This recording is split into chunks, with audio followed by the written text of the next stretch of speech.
Bueno, amigos, pues iniciamos de nuevo. Cada vez que alguien usa ChatGPT, se consume el equivalente a medio litro de agua. Ahora, si multiplicamos eso por los 300 millones de usuarios solo cada semana que obtuvo el año pasado en el 2024, ¿qué pasa cuando una tecnología tan demandante se instala en una región que ya sufre de sequías extremas, como lo es California?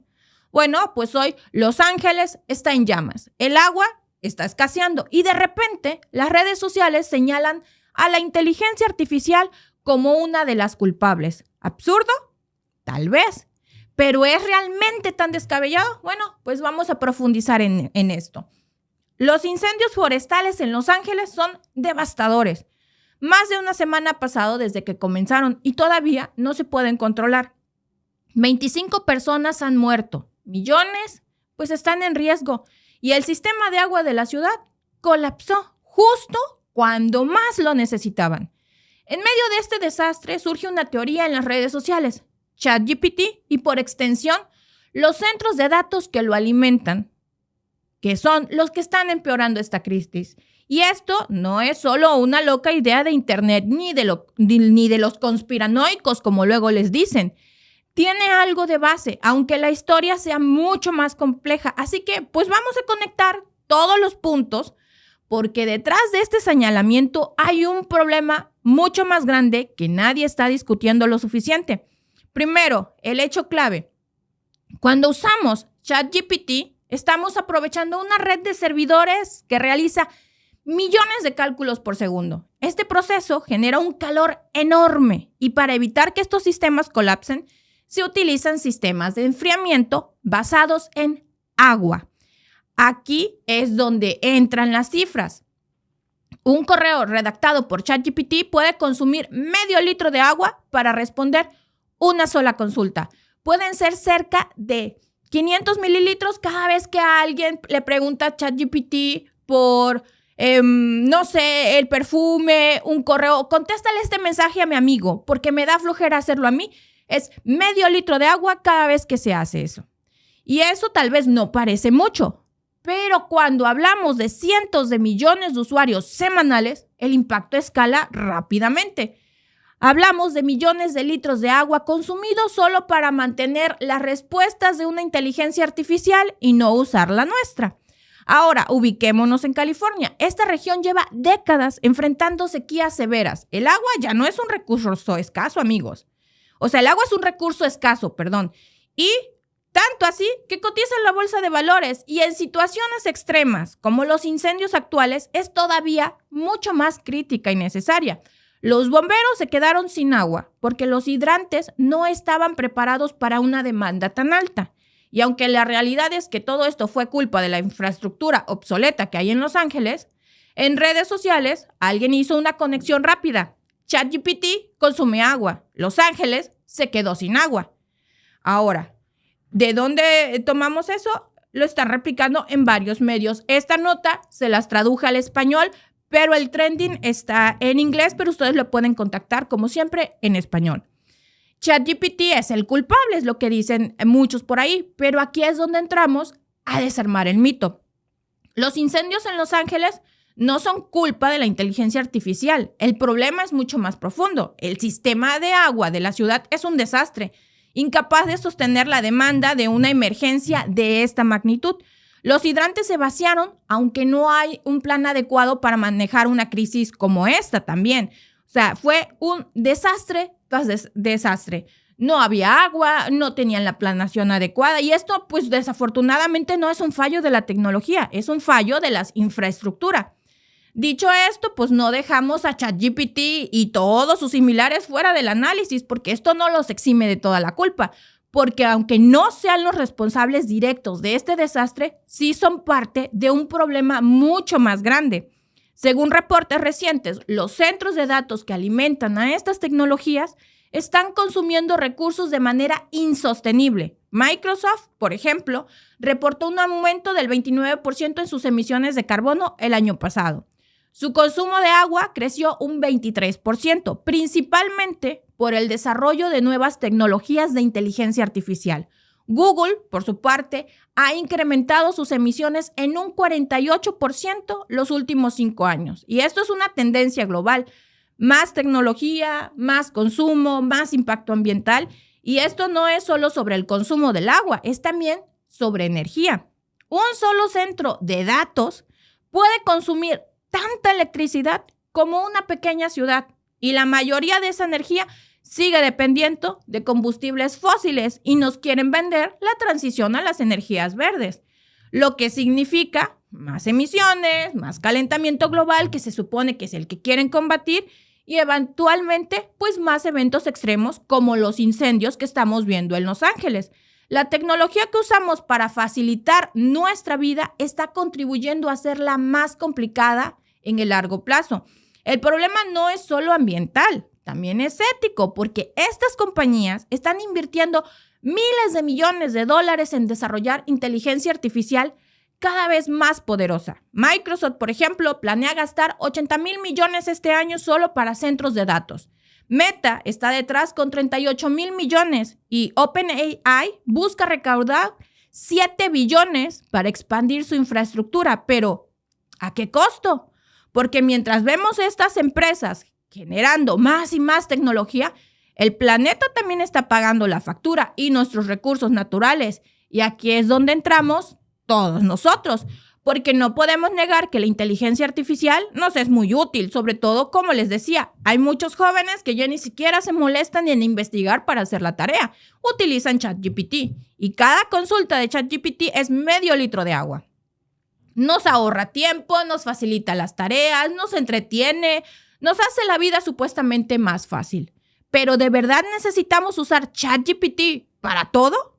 ¿De verdad no podemos escribir un correo sin depender de un sistema que consume tantos recursos? ¿No podemos usar nosotros realmente nuestra inteligencia? Bueno, pues Los Ángeles es una advertencia, no solo sobre cómo manejamos estos recursos, sino hacia dónde nos estamos dirigiendo y cuáles están siendo nuestras prioridades. Si no empezamos a tomar decisiones más responsables, no va a importar cuánta tecnología tengamos, no podremos escapar de las consecuencias del daño ambiental que estamos generando. El futuro de la inteligencia artificial no depende solo de qué tan avanzada sea, sino de qué tan bien nosotros podamos integrarla a nuestro mundo sin destruirlo en el proceso y sin destruirnos nosotros. Y pues es hora de que las grandes compañías tecnológicas dejen de actuar como si los recursos fueran infinitos y empiecen a desarrollar soluciones más sostenibles. Y nosotros también como usuarios también tenemos que poner de nuestra parte, porque si ya sabemos cuánto se consume en ChatGPT, hay gente que lo utiliza, no sé, 50 veces al día. Hagan la suma. Cada consulta que tú le haces a ChatGPT es medio litro de agua que se está usando. Y tenemos poblaciones que no tienen agua, que no tienen acceso a este vital líquido, pero esa agua sí la está teniendo estas empresas que son tan grandes y se escudan en que son necesarias para el desarrollo. Un desarrollo que nosotros no sabíamos que existía o que no teníamos el conocimiento de toda la cantidad de agua que esto requiere. Entonces, hay prioridades, amigos. Siempre lo hemos dicho, hay prioridades. ¿Ustedes creen que le van a destinar más agua a un incendio o a una empresa que produce billones de dólares? Pues obviamente el agua la van a tener ellos porque son los poderosos. Aunque haya artistas que están perdiendo sus casas, son daños colaterales. Ellos miran al progreso, así lo ven. Entonces nosotros tenemos también que ser un poco más conscientes de todo lo que estamos haciendo y contribuyendo para que esto pase.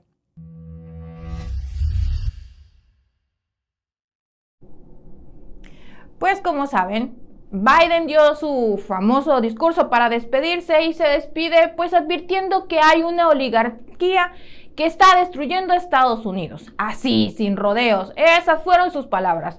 Y no son cualquier cosa. Habló de un peligro que está moldeando al país en las sombras. Un poder concentrado en unas pocas manos. Un complejo industrial tecnológico que, según él, está amenazando la democracia, las libertades y hasta las posibilidades de progresar de Estados Unidos. ¿Exagerado? Bueno, espérense, porque lo que viene no es cosa menor. Desde el famoso escritorio Resolute de la Casa Blanca, de la oficina oval, que ha salido en tantísimas películas o series políticas de Hollywood, siempre que se habla de la Casa Blanca, lo primero que ponen en la toma es el escritorio. Bueno, Biden desde ahí dio su discurso como presidente. Y ojo, no lo hizo para despedirse con nostalgia, sino para dejar un mensaje claro. Estados Unidos está entrando en una era donde los ultra ricos y las grandes corporaciones tecnológicas controlan demasiado, mientras el resto de nosotros nos quedamos viendo desde la barrera. Algo así fue lo que dijo. ¿Le suena familiar? Bueno, Biden lo comparó con el famoso discurso de despedida del presidente Eisenhower que dio en 1961, cuando advertía el presidente Eisenhower sobre el complejo industrial militar. Solo que ahora el monstruo tiene otro nombre: tecnología. Empresas gigantescas con dueños que tienen más influencia que gobiernos enteros. Y la pregunta aquí es no si está pasando, sino cómo fue que llegamos tan lejos en este escenario. Biden también mencionó que este poder concentrado ya está afectando nuestra vida diaria. Y aunque no me gusta mucho aceptarlo, ahora sí que tiene razón Biden. Ya saben, no es santo de mi devoción, pero en eso sí tiene razón. Estas empresas no solo controlan cómo nos comunicamos, qué compramos o cómo nos entretenemos, también deciden qué verdades vemos y cuáles no. Hay redes sociales que bloquean la información si no se alinean con los intereses. Y ustedes ya saben cuáles son. De hecho, pues esta es una de ellas. No somos los favoritos. Medios tradicionales que cierran sus puertas a la verdad y negocian la línea editorial por dinero y por supuesto por poder. Y un mar de desinformación que se expande sin control para mover la narrativa. ¿Cuántas veces no hemos visto noticias que parecen salidas de un mal guión, como las que le encanta fabricar al New York Times, y terminan pues siendo una completa mentira? Y el objetivo, por supuesto que se cumplió. ¿Recuerdan las armas de destrucción masiva de Irak? Bueno, al final cumplieron su cometido, ¿no? Eso no pasa por accidente, pasa porque a alguien le conviene y entonces esa es la información que se viene. Pero no solo se quedó ahí. Habló del cambio climático y cómo estos mismos grupos están bloqueando medidas que podrían salvar al planeta. Ahorita que terminemos les voy a hablar de todo porque vamos desglosando por partes, amigos, pero hay muchas cosas en que decimos la hipotenusa de Biden, ¿no? ¿Por qué habló de las empresas que están no queriendo salvar al planeta? Porque según Biden, les importa más mantener sus ganancias que el futuro de nuestras familias. Y aquí hay que decirlo, no es la primera vez que lo vemos. Grandes corporaciones petroleras, lobbies inmensos y políticos que trabajan más para proteger los intereses de los empresarios que para proteger los intereses de nosotros que fuimos los que los pusimos en el poder. Biden, claro, pues no podemos dejarnos intimidar, fue lo que dijo Biden, aunque a él pues se le olvidaron algunas cosas. Miren, esta es la nota que ustedes pueden ver, ahí está. Joe Biden advierte sobre la oligarquía de los ultrarricos en su discurso de despedida, porque pues ellos son los malos, nada más. Pero vamos a ir analizando, les digo, por partes este discurso del tío Biden que ya se va, y al final vamos a platicar entre todos para que analicemos la hipocresía en este discurso, porque aunque se le escapó un pequeño detalle cuando estaba hablando de los lobbies al tío Biden, porque también hay un lobby que no mencionó, que hace muchísimo dinero y muchísimo daño. Pero bueno, ese lobby está dentro de su gobierno, entonces pues de eso no quiso hablar. Ese lobby parece ser que no incomoda, que ese lobby es bien visto porque ha invertido tanto en su partido y tanto en su campaña, que ellos no son los malos son los otros. Y después, bueno, pues llegó al tema de la inteligencia artificial, la tecnología más importante de nuestra era, quizá de todas las eras, dijo. Pero no lo dijo como un cumplido, lo dejó así como una advertencia. Dijo que sin la regulación, la AI o la inteligencia artificial podría convertirse en una amenaza para nuestros derechos, nuestra privacidad y hasta nuestra forma de vida. Imagínense un mundo en donde cada cosa que hacemos está vigilada, cada decisión está influenciada y cada espacio de libertad está comprometido. Bueno, yo creo que alguien debería de decirle a Biden que eso es precisamente lo que ya estamos viviendo ahora. Y bueno, Biden lo puso en palabras simples. Si no hacemos algo, las consecuencias van a ser enormes. Y en eso, de nueva cuenta, aunque me duele reconocerlo, tiene razón. Porque si no hacemos algo ahora, más adelante vamos a tener menos libertad de expresión, menos plataformas libres, menos de todo. Menos, o de lo poco que tenemos, menos.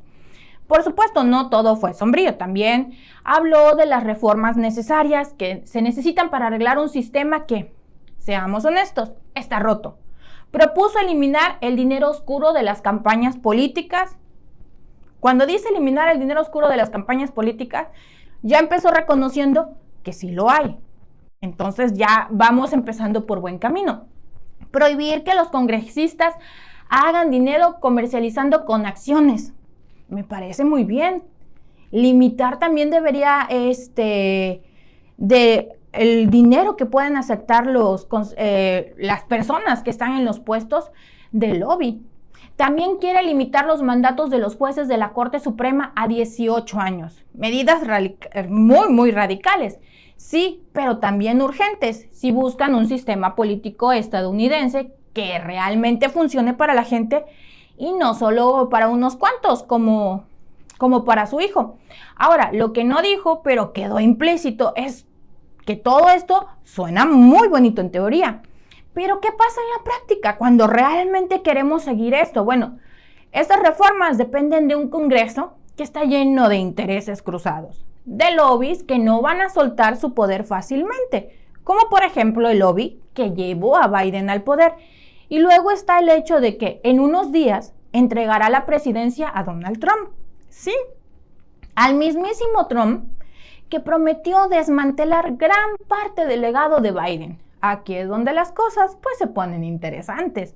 Biden, sin mencionar a Trump directamente, propuso enmendar la Constitución para que ningún presidente sea inmune a los crímenes que cometa en el cargo.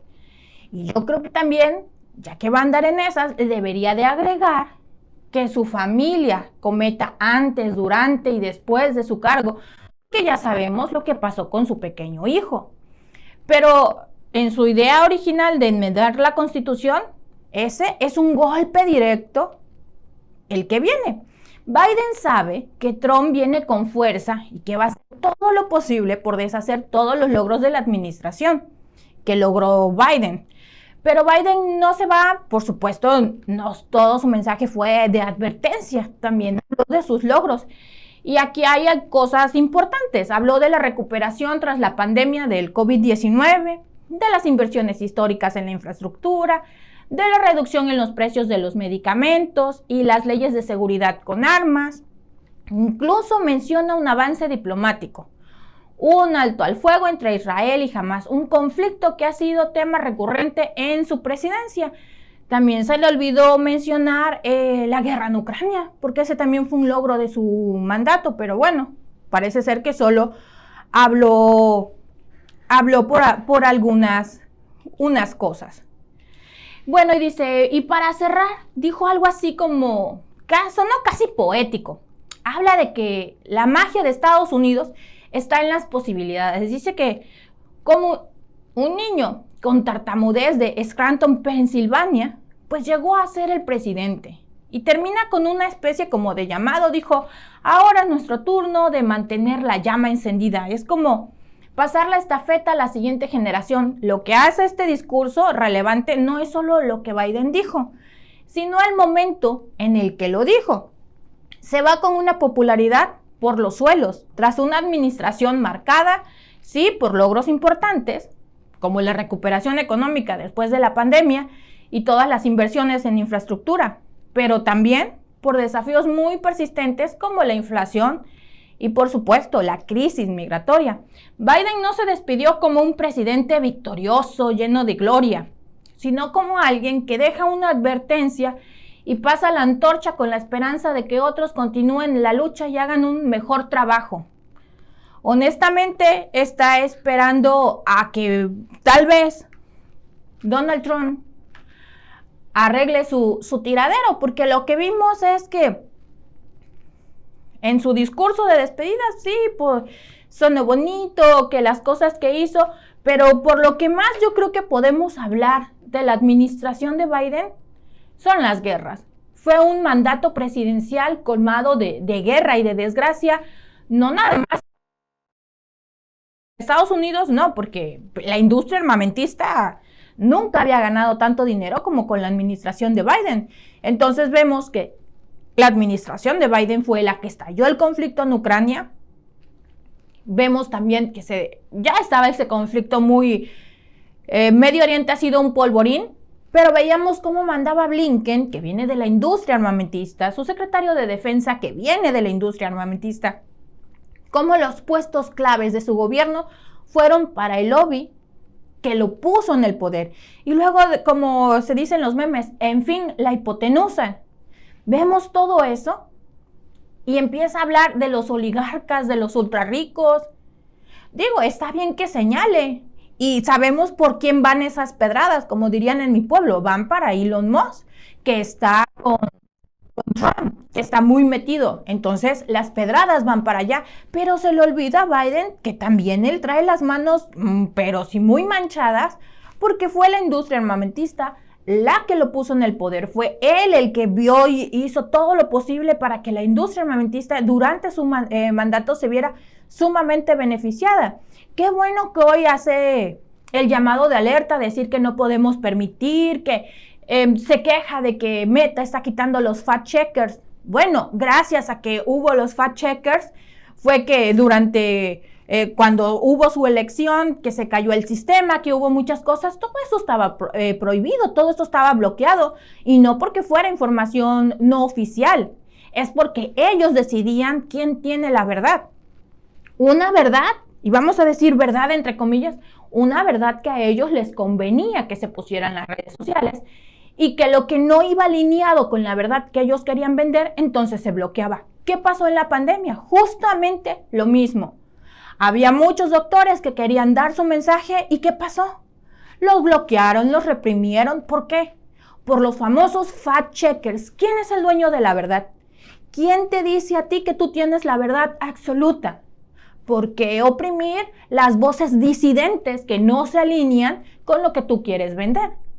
Entonces hoy vemos que también él quería regular la inteligencia artificial, todo lo quería regular, todo lo quería regulado, porque entonces se sale la retórica de tener todo dentro de un escrito, de un saco, un molde. Entonces lo que no cabe ahí es lo que está mal.